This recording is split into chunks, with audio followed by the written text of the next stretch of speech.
Go to the day. Absolutely. Today's theme is claustrophobia. Whether it's feeling cramped or in a tight space, or you have a stressful schedule or agenda that you have to meet, we've all felt that feeling at one time or another in our lives. For example, one time my wife and I went to do a sensory deprivation chamber.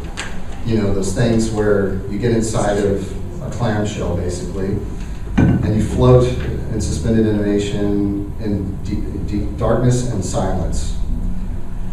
I personally liked it because it was a time for me to reflect and meditate, but my wife really hated it. And I think maybe it was partially because of claustrophobia, but her response to me was, you know, if I'm going to be alone with my thoughts, I'm not going to pay $80 for it. I'm just going to lay in bed at night while you're snoring, and that's when it's going to happen.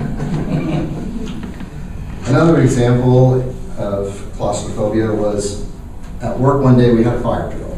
So we all do the thing we're supposed to do, leave the building, gather in the muster area, and then when we return to the building, you know what happens. Everybody tries to pile into the first elevator that goes back up.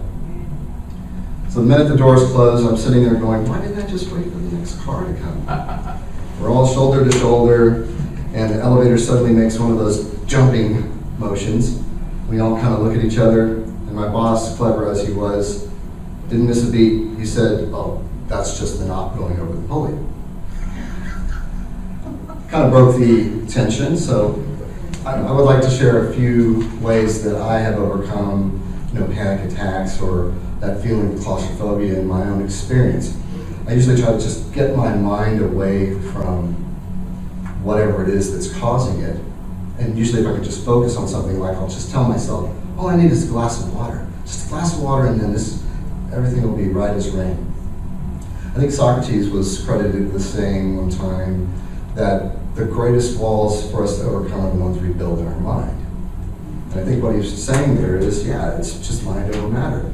If you can tell yourself that this situation will pass, it'll allow your nervous system to just relax and get back to the way you were before those feelings kind of started to set in. I'll hand it back over to our Toastmaster at this time.